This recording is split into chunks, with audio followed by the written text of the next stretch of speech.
thank you that we can meet this morning in this strange way, using in this virtual world, but we can meet together as your people, and thank you that you speak to your people. And as we open your word, we believe that you open your lips to us and you speak to us. Thank you that you're a speaking God. You've given us your word, and your spirit comes and quickens your word, that we might hear what you have to say. And my prayer this morning is that you would speak deeply into our hearts, and you would encourage us, rebuke us where necessary, but cause us to be built up in the Christian faith. Thank you for the privilege of being Christian believers this morning. Amen. All right, so Genesis 39. I want to read all of this to you because I want to engage quite closely with the life of Joseph. So, Genesis 39, verse 1. Now Joseph had been taken down to Egypt. We're in the book of Genesis, of course. We're in the book of Genesis, chapter 39. Now Joseph had been taken down to Egypt. Potiphar, an Egyptian, one of Pharaoh's officials, the captain of the guard, bought him from the Ishmaelites who had taken him there. The Lord was with Joseph, and he prospered him. And he lived in the house with his Egyptian master. When his master saw that the Lord was with him, and that the Lord gave him success in everything he did, Joseph found favour in his eyes and became his attendant. Potiphar put him in charge of his household, and he entrusted to his care everything he owned. From the time he put him in charge of his own household and of all that he owned, the Lord blessed the household of the Egyptian, because of Joseph. The blessing of the Lord was on everything Potiphar had, both in the house and in the field. So he left in Joseph's care everything he had, with Joseph in charge. He did not concern himself with anything except the food he ate. Now Joseph was well built and handsome, and after a while his master's wife took notice of Joseph and said, "Come to bed with me." But he refused. "With me in charge," he told her, "my master does not concern himself with anything in the house. Everything he owns he has entrusted to my care. No one is greater in this house than I am. My master has withheld nothing from me except you, because you are his wife. How then could I do such a wicked thing and sin against God?" And though she spoke to Joseph day after day, he refused to go to bed with her or even to be with her. One day he went into the house to attend to his duties, and none of the household servants was inside. She caught him by his cloak and said, "Come to bed with me." But he left his cloak in her hand and ran out of the house. When she saw that he had left his cloak in her hand and had run out of the house, she called her household servants. "Look," she said to them, "this Hebrew has been brought to us to make sport of us. He came in here to sleep with me, but I screamed. When he heard me scream for help, he left his cloak beside me and ran out of the house." She kept his cloak beside her until his master came home. Then she told him this story. "That Hebrew slave you brought us, came to me to make sport of me. But as soon as I screamed for help, he left his cloak beside me and ran out of the house." When his master heard the story, his wife told him, saying, "This is how your slave treated me." And he burned with anger. Joseph's master took him and put him in prison, the place where the king's prisoners were confined.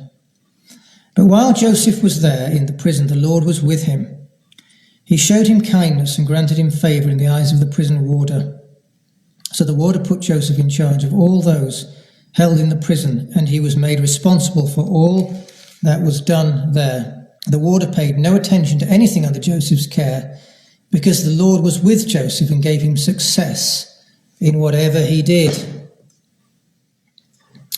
I want to speak to you this morning under the title of Trusting God when nothing seems to make sense. Trusting God when nothing seems to make sense.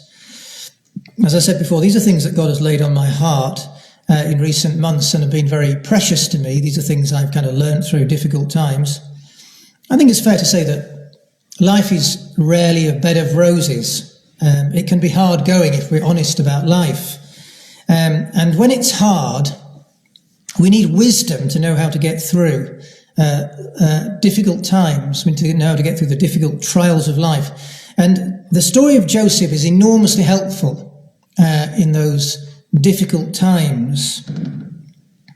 You know, there are times in life when we reap the consequences of our bad choices. So to give you an example of this, I know of a preacher, a man who was a preacher of the gospel, a very gifted, fine preacher of the gospel, and his preaching was sought after right across the globe. But there came a day a few years ago when it was discovered that he'd been unfaithful to his wife. And as things unfolded and unravelled, as they often do in these kind of situations, it was discovered that it wasn't unfaithfulness on one occasion, but on numerous occasions. And when all this awful litany of unfaithfulness came out, his whole world unravelled, and it ended up with him taking his own life with his suicide. And it was a hugely tragic situation for everybody involved in the church and family, and it got into the newspapers. It was a tragic thing. But when you ask the question, why did it all go wrong for this man? There can only really be one answer. That in the end, he made some really foolish choices in his life. And that's the explanation for what happened. But the point is that when things go wrong, we can often say, it's because I did this or I did that. But what happens when things seem to go wrong in life, but there's nothing that we've done wrong? When there's nothing that seems to cause the trials that come upon us, what do we do then? And that's where Joseph was. He was somebody like that. It's hard to know exactly what Joseph did wrong in his life.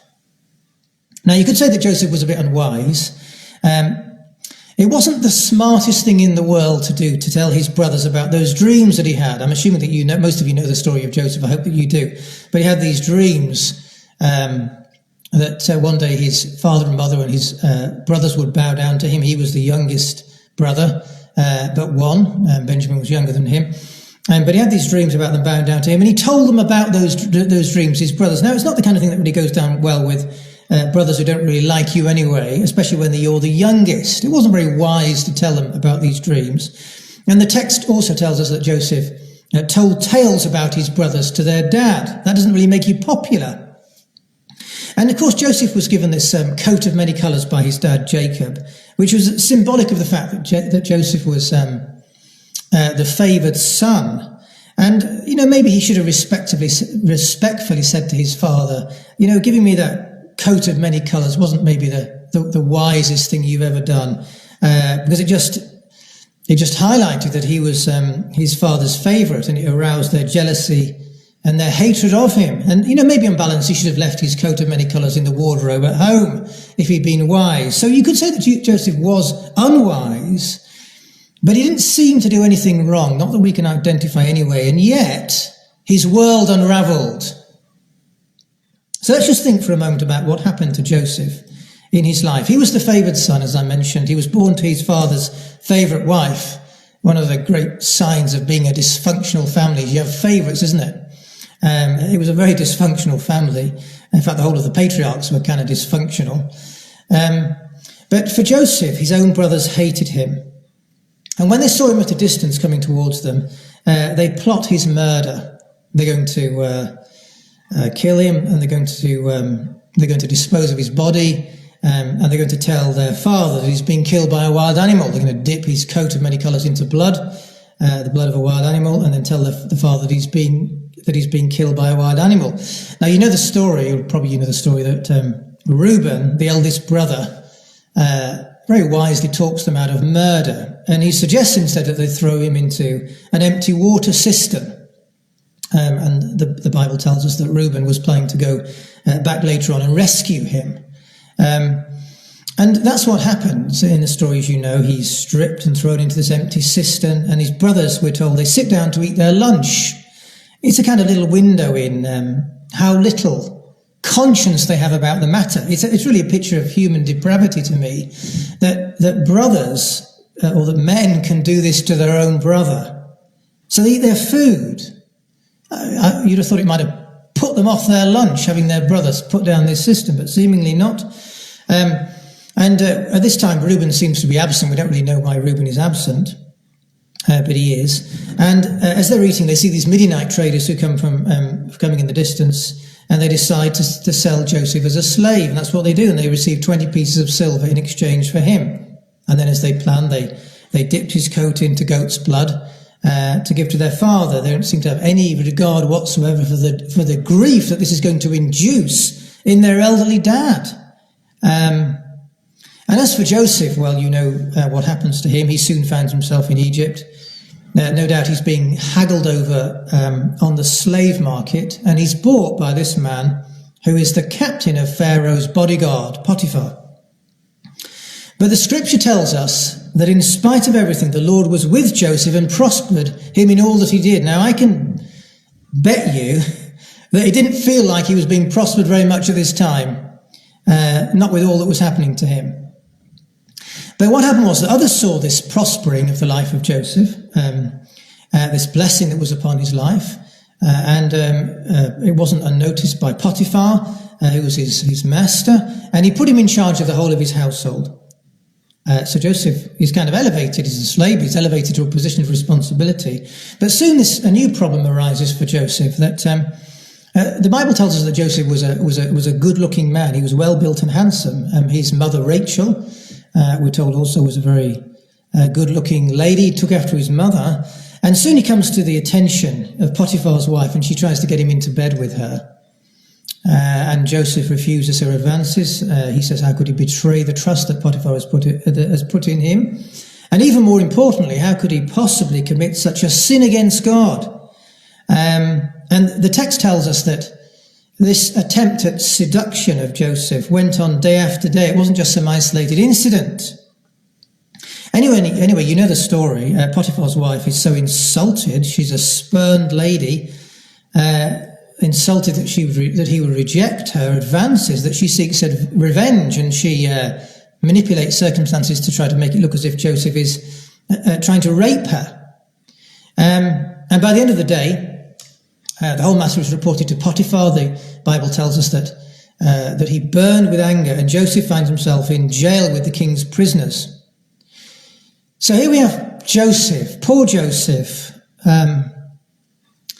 in jail. I think of him as the patron saint of perplexity at this moment. Nothing seems to make any sense. But here's the question: how does he handle it? And that's what we're thinking about this morning.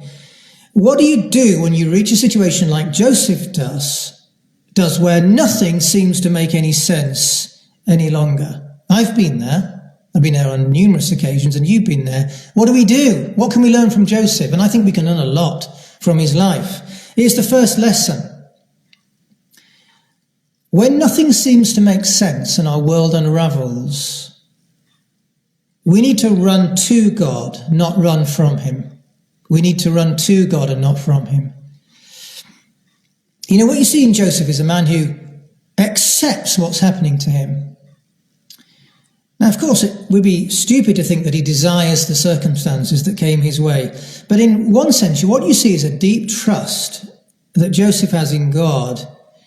He believes, it didn't say that, but we can assume that he believes that God is bigger than his circumstances, and that his circumstances, no matter how problematic and difficult they are, will not determine his destiny.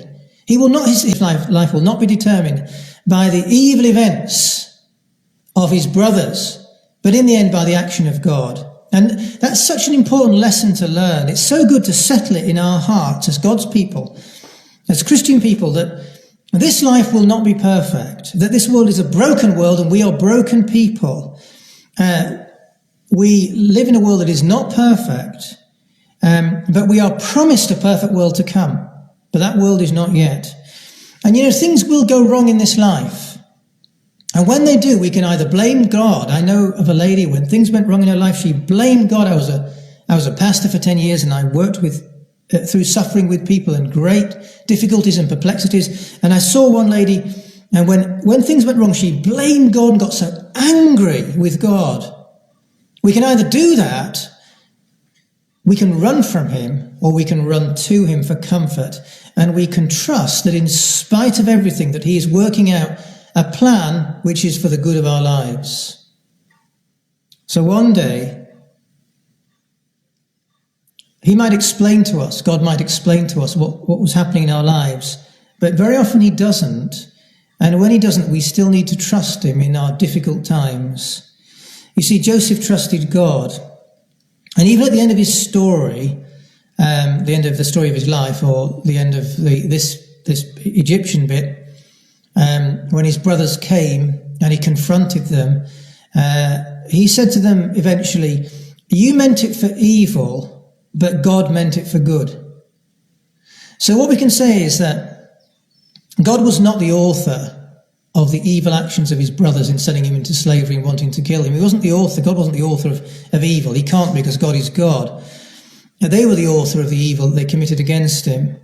But even what they did was taken up and used in a plan for Joseph's good and for the good of many other people, as we'll see in a minute. So it's the same with you and I. That the worst that other people can do to us is in some incredible way, or can be, or will be taken up, and in some incredible way will be used for our good, because our God is great enough to be a God who can handle evil that happens to us. Lots of people believe in the goodness of God, or the power of God when things go well, but who believes in God, in a God who is so powerful that he works all things together for good, even in the evil and the suffering? But that's the God that we have. Nothing thwarts his will, because he's God. So that's my first point. When nothing seems to make any sense, we need to run to God, not away from him in anger. Suffering can make us better, or it can make us bitter. What do we do? Think about bitterness in a minute.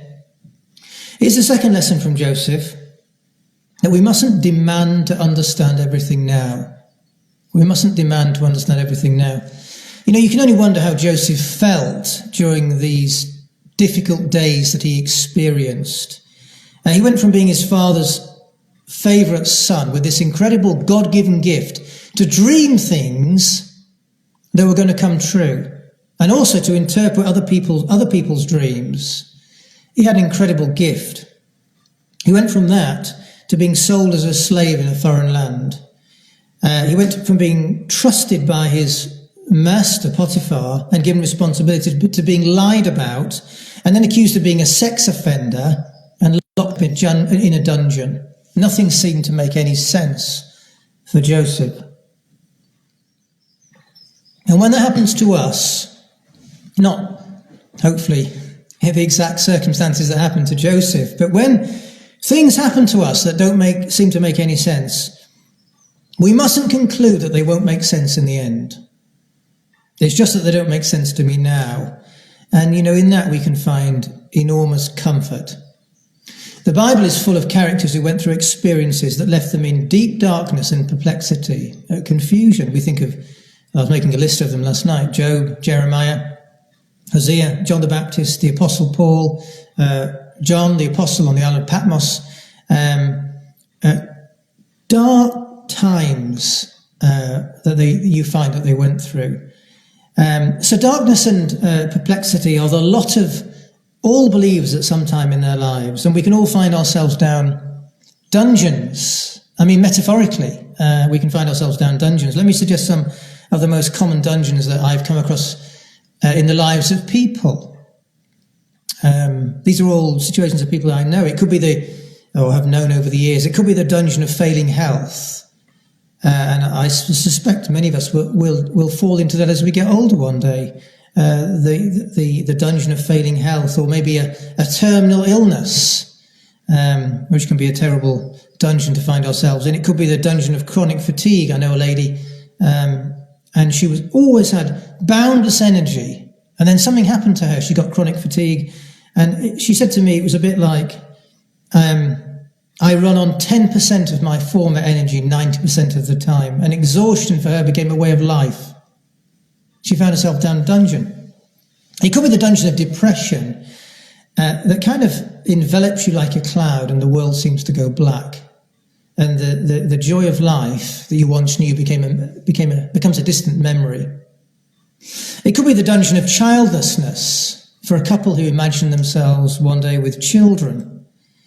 It could be the dungeon of a difficult marriage, or perhaps a Christian marriage, where one of the husband or the wife abandons their faith, and one is left as a Christian, one is not a Christian. I've seen that on several occasions.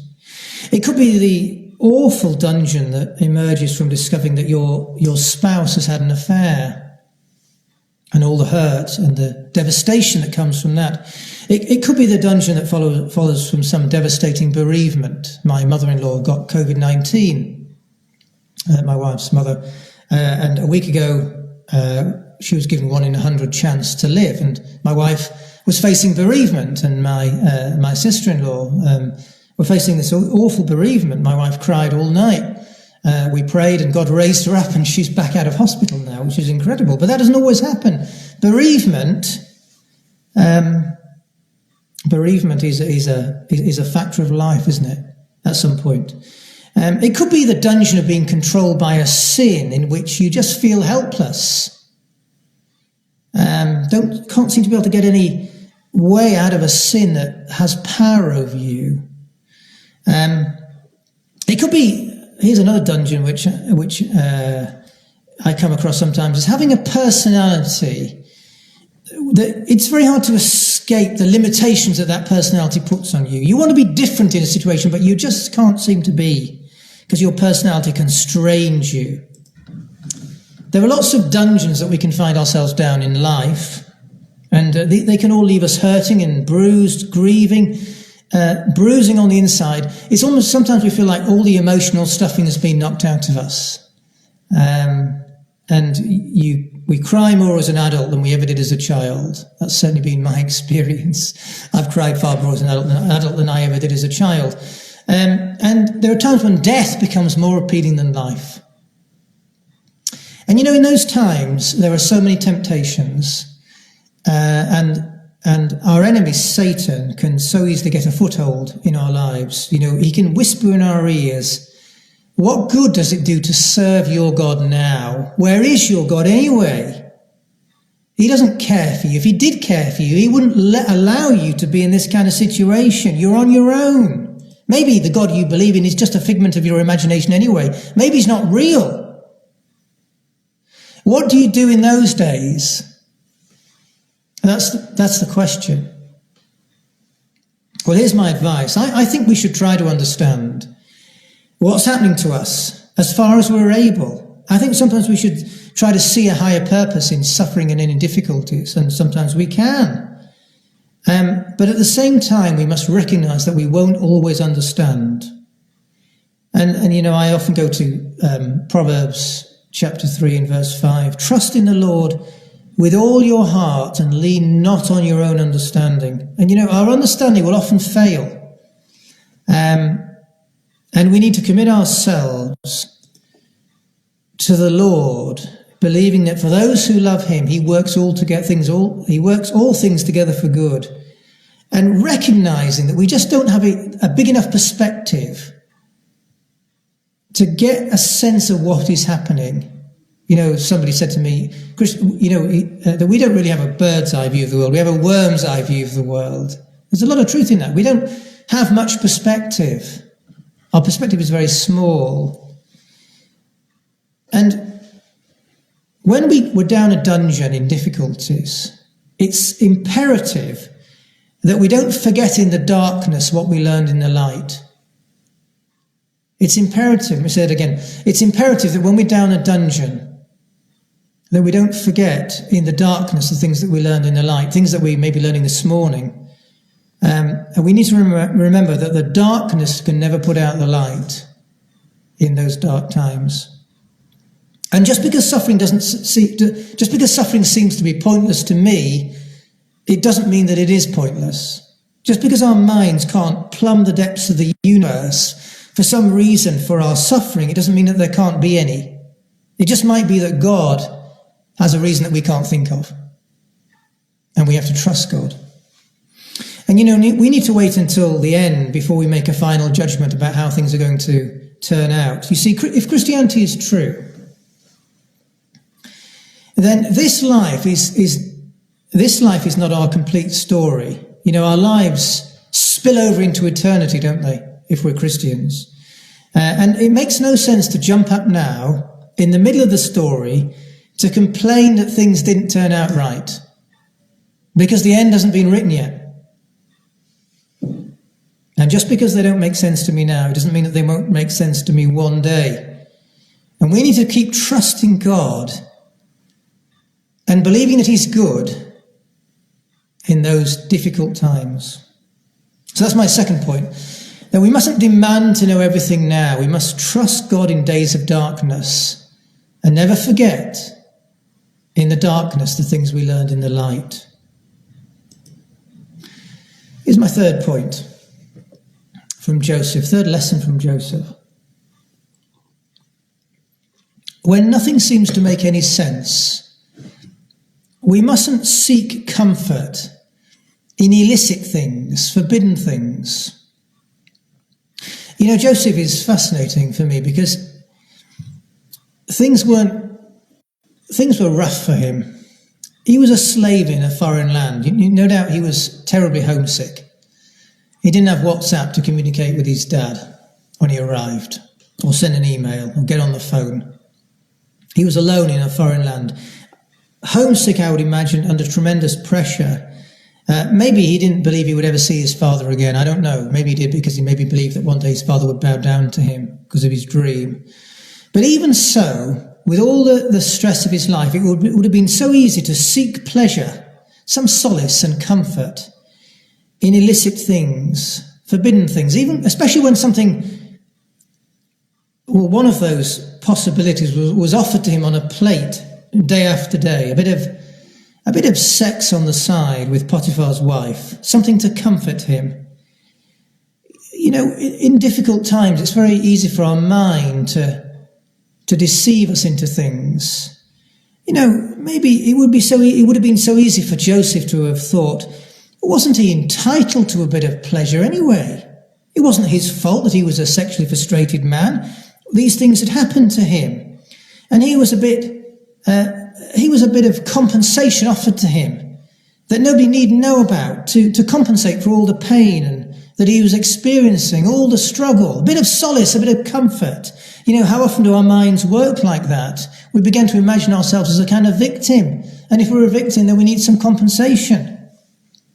And you know, here you see the greatness of Joseph, perhaps more than anywhere else. You see it when he forgives his brothers at the end of his life. But you see the greatness of Joseph here, that he's got a God consciousness that's put iron into his soul. And he says, how could I do such a wicked thing against God? He wasn't going to sleep with this woman under any circumstances because he knew it was wrong. And that's the third lesson from Joseph's life to draw your attention to, that when things go wrong, we mustn't seek solace in wrong places, in quick fixes.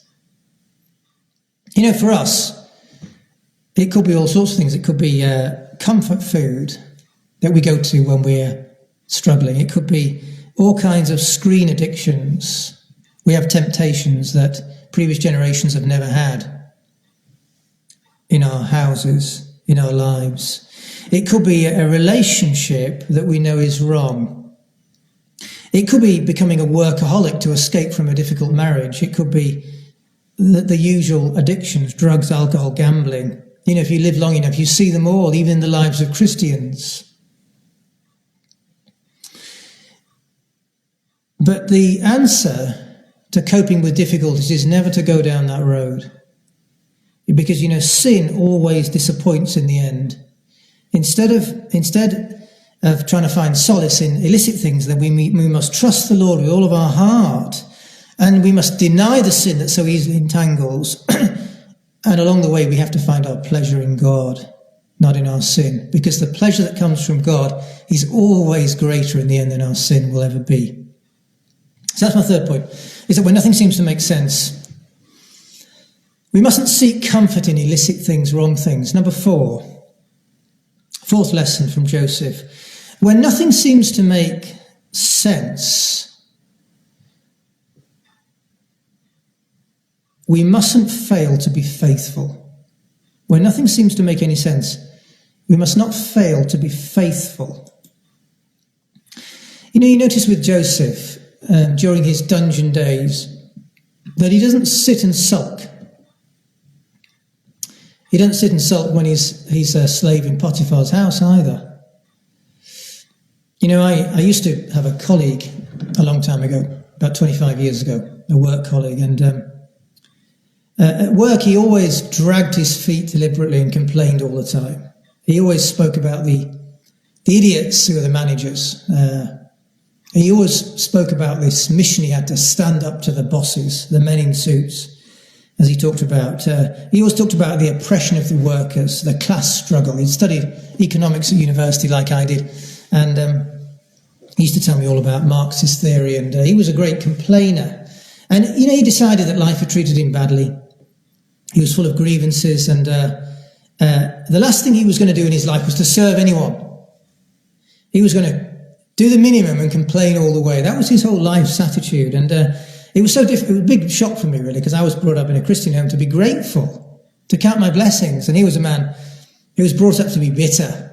Everything was against him. Everybody was against him. It was a kind of an eye-opener for me of a completely different upbringing than I'd had. But it wasn't like that for Joseph, like the man I worked with. He might have been a slave. He was the ultimate victim in one sense. And later, of course, he was a prisoner on false charges. He was certainly a victim again. But in both places, you find him serving the Lord by demonstrating, well, let me suggest that he demonstrates excellence in all that he does. That must be the case because in Potiphar's house he was promoted. And then in prison he's given responsibility for the prison. He's revealed to be a man of integrity. And later on you find in chapter 40 that he's using his gifts to serve other people. He interprets the dreams of the cupbearer and the baker. He serves them. And then later on he serves the nation of Egypt. He's not found to be, he doesn't fail to be faithful. But he keeps serving the Lord in difficult days. And, there's a huge lesson for us. And it's this. How often do you see good men and women in the church stop serving when things go wrong in their lives? How often do you see good men and women stop serving the Lord when things go wrong in their lives?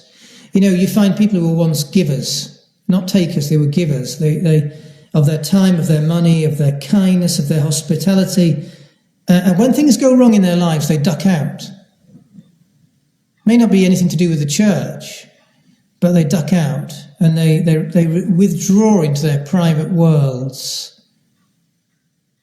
And the lesson from Joseph is not to do that. In those dark days, keep serving. Keep serving.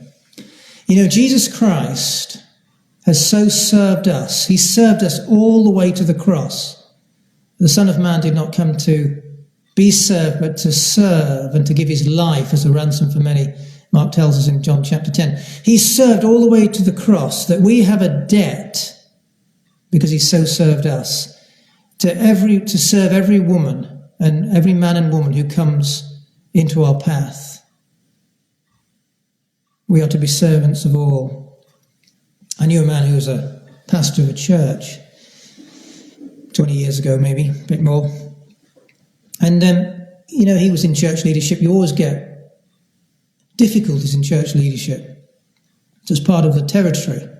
And there were people in the church who rose up and criticised him. And this man, he was a good man. And I was very close to him. But people criticised him in the church.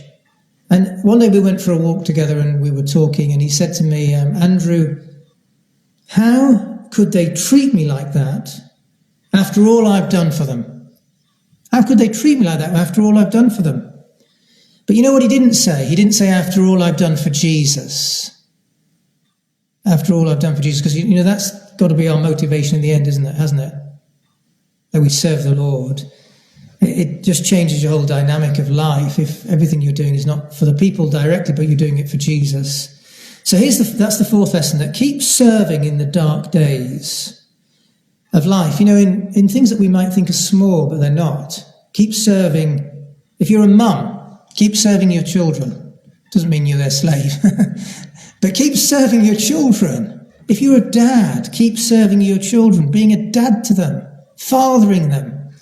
In your marriage, serve your spouse. Don't get all bitter and full of grievances and angry with them. Serve them. In your job, serve. And in everything that you do, do it as part of your worship to the Lord. Worship just means to give worth to Jesus.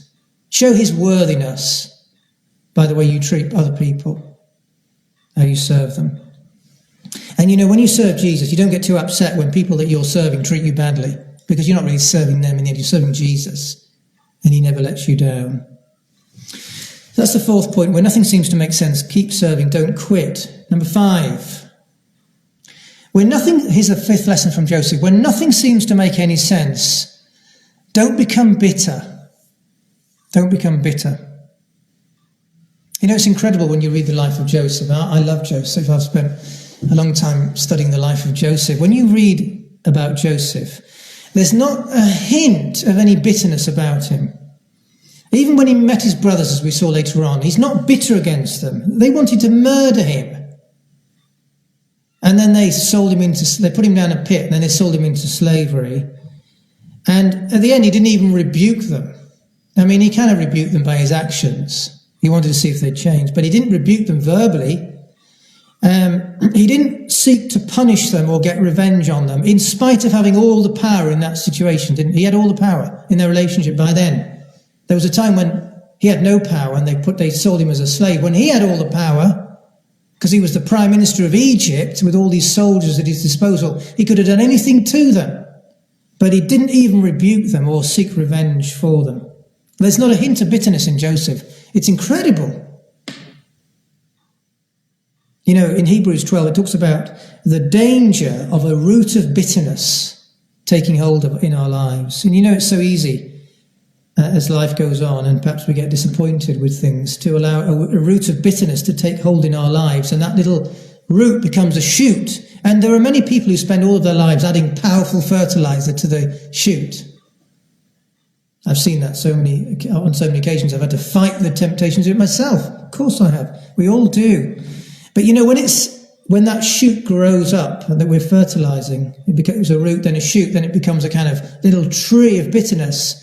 And you can kind of snap trees when they're small, but when they get big, you can't snap them any longer because it's very difficult to break them. It's almost impossible to kill off. Nursing bitterness and self-pity, for some people, can become an addiction that becomes a way of life. We begin to imagine that we're entitled to our bitterness, to our self-pity. In some perverse way, it can even be enjoyable. What would we do in life if we couldn't feel sorry for ourselves? But the problem with bitterness is it's deadly to a happy spirit. It's deadly to a relationship with Christ that's healthy. It's deadly to a marriage. It's deadly in the church. It poisons everything. Bitter people are not nice to be around. There's a lesson here, isn't there, that we mustn't be the kind of people who punishes other people around us because of the disappointment that we've suffered. That happens so often, doesn't it, in families. Husbands and wives, they spend years punishing their husband or spouse for the disappointment that they themselves feel about life or things that have happened to them. I had a friend, his name was Geoffrey Bingham. He was an Australian preacher and pastor. And he fought in the Second World War. He died in 2009 as a 90-year-old man. I was a lot younger than him. He was a kind of mentor to me. But he'd been in the Second World War as an Australian soldier fighting the Japanese in Malaya, as it was. And his right leg was shot to pieces by a Japanese machine gun. He was captured eventually by the Japanese. And he spent 3.5 years in a Japanese prisoner of war camp. He lost 6 stone in 5 weeks in weight. He said to me, "Don't ever think you can't lose weight, Andrew. I lost 6 stone in 5 weeks." He was so thin, he said he could put his middle finger and his thumb around his thigh. He was just a skeleton around his thigh, literally his thigh. Incredible. And And he experienced all the cruelty, and saw all the cruelty that was pretty normal for the way that the Japanese guards treated the Allied prisoners. He survived the war, obviously, and at the end of the Second World War, he became a preacher and a pastor. And as soon as he could, he went to Japan to preach across the nation. He went to every church that opened their doors to him, and he preached the gospel. He said, I wanted to show them that I've forgiven them for what they did to me and his friends. He lost most of his friends, they died.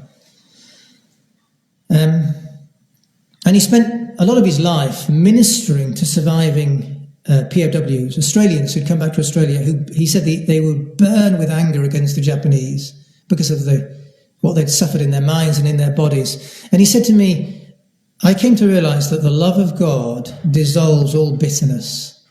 He said to me, always keep a soft heart. Don't get hard and suspicious about everything and everybody. Decide to love and not to hate. Forgive and show kindness to all. And it's an incredible lesson, isn't it? That you can, if anybody had a right to be bitter, it was Geoffrey Bingham, my friend. But he didn't let bitterness destroy him. So that's the fifth lesson. When nothing seems to make any sense, don't become bitter. Discover the greatness of God's love for us, and that love will melt all bitterness. Number 6, I'm nearly finished. When nothing seems to make sense, be patient. That's our 6th lesson from Joseph. When nothing seems to make any sense, be patient. You know, during times of suffering, it's good to remember that God will bring us out into an easier time at the right time, at a time that's right for him. You know, there came a moment in Joseph's life where we find him trying to manipulate events a little bit to secure his own freedom. It's not wrong, probably not criticising him for that, but he said to the butler,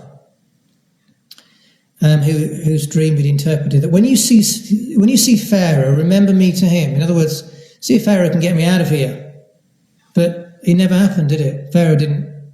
The butler forgot, and he remained in jail. But there came a time when it was the right time in God's purposes, when his gift was needed for the saving of many, and God brought him out. You know, he interpreted Pharaoh's dreams.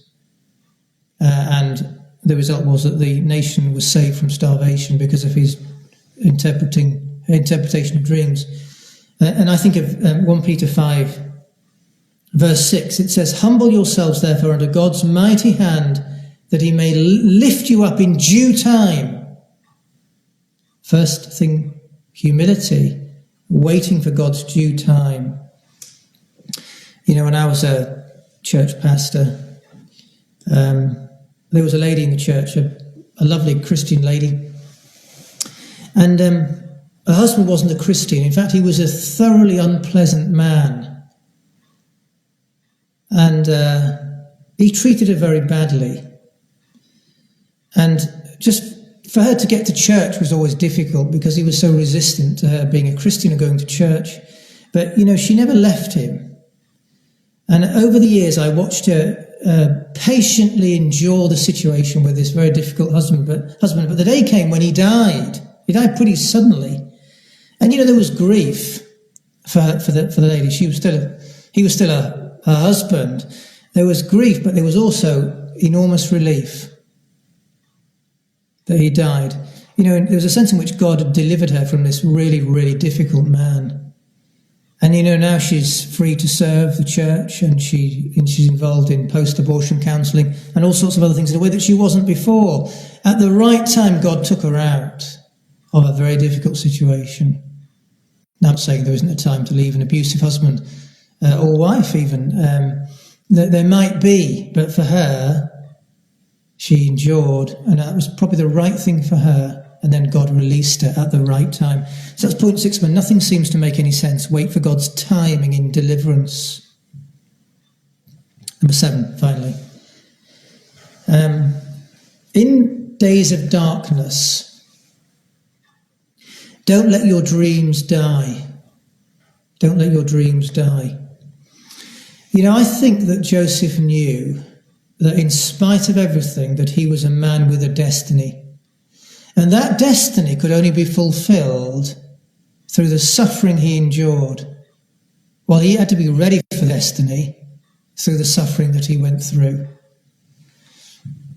He had this incredible gift in it to be able to to have dreams and interpret dreams. And eventually that gift was used for the saving of millions of lives from starvation. And I think that somehow he knew that this gift God had given him would come to light and it would be used in God's plan and purposes. And it was. Now, you and I are unlikely to be called to use our gifts to save a nation.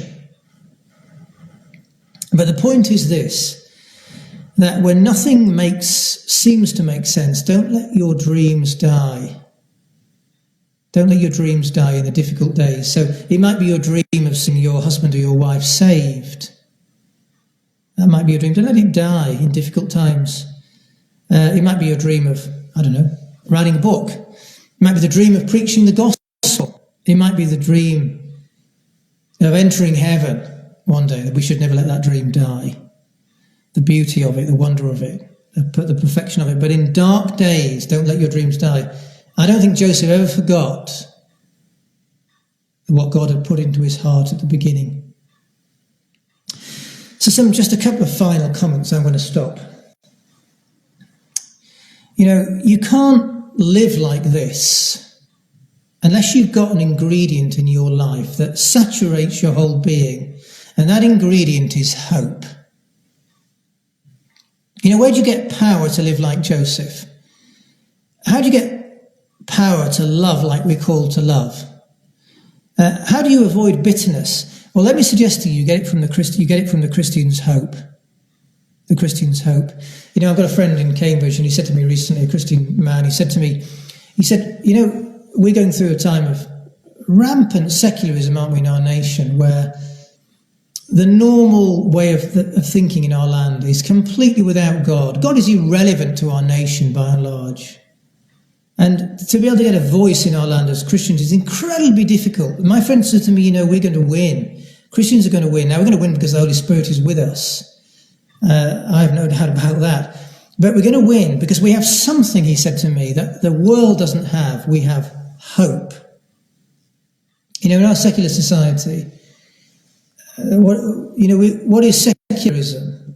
It's the idea that all there is in the end is just matter, material matter, and time and chance.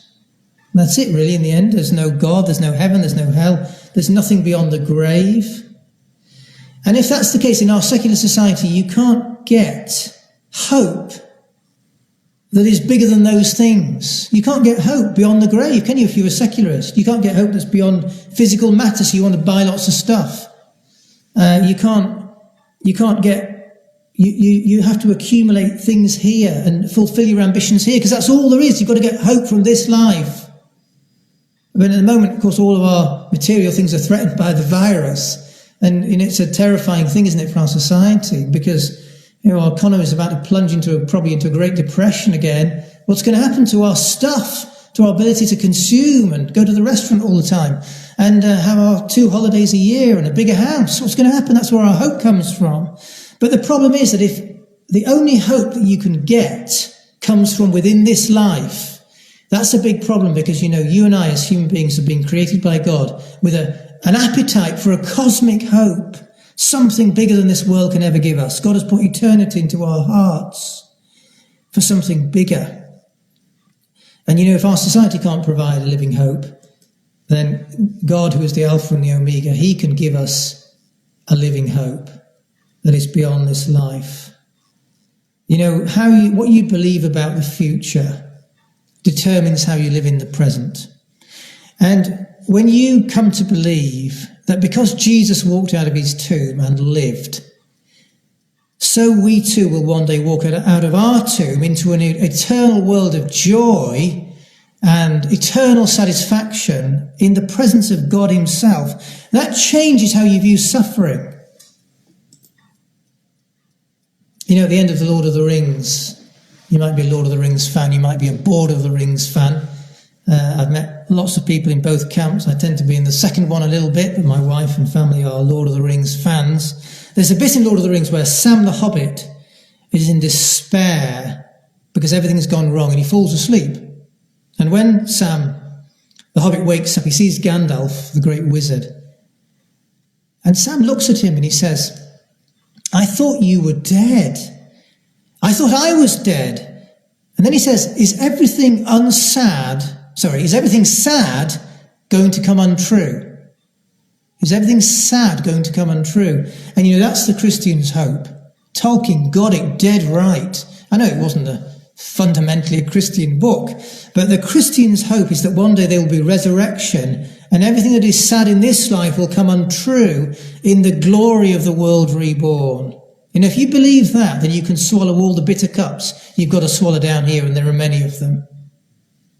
This is the lesson of the Christian gospel. Peter said in chapter 1 of his letter, we are born again to a living hope through the resurrection of Jesus Christ from the dead. Our hope is as sure as the fact that one day Peter knew and met the living Christ who'd come out of the tomb. Our hope is founded on the certainty of Jesus' resurrection from the dead. And he who trusts in the Lord will never be disappointed. There's going to come a day when God is going to put everything right. I think of those words of Paul who'd seen into heaven, as he tells us at the end of 2 Corinthians, he'd seen into heaven and he has to have a thorn in the flesh to keep him humble because of the revelations he'd had of heaven. And he wrote at the beginning in his first letter to the Corinthians, he said, "Eye has not seen, nor ear heard, nor has it entered into the heart of man the things that God has prepared for those who love him." Isn't that incredible? Paul had a glimpse of the glory of God's people in the future. So here's the question this morning, to bring it down to personal application. You know, where are you this morning? Are you bitter? Are you angry? Are you cynical about the world? Are you full of unforgiveness? You know, the thing I realised about God over the years is that God is a giving God. He gave his only begotten Son, didn't he? But God has a gift to give to meet every need that we have, to heal us and to restore us. So, you know, if we're lost and we don't know what life's about, where we're going, what we should be doing in the world, if we're lost, he gives us truth about himself, about the world. He puts truth into our innermost being. If we're guilty, God has this incredible gift that we call forgiveness. He forgives us. He gives us back our innocence. He gives us back joy. That's what forgiveness is. If we're guilty, he gives us forgiveness. If we're unclean, he cleanses us. He sanctifies us. If we're angry with life and the world, you know, God comes and he soothes our hearts and he brings them to peace. It's amazing, really, how God soothes our hearts. And if we're cynical, what's the antidote to cynicism? It's hope. If we're cynical, he gives us hope. If we're resentful, he puts love into our hearts and he calls us to love other people. If we're resentful, because God wants us to live in a wonderful freedom. He wants us to live in freedom because he loves us and has a wonderful plan for our lives. I'm going to pray and then I'm going to stop. Father, we thank you for Joseph. What an incredible man he was. There he was in the Old Covenant, outside of the knowledge of Christ that we have, outside of the revelation of Christ. He didn't have a New Testament to teach him things. He didn't even have an Old Testament. But there he was in relationship with the living God, and he has lessons for us today that are profound. And Father, my prayer this morning is that all who are listening this morning might find the God of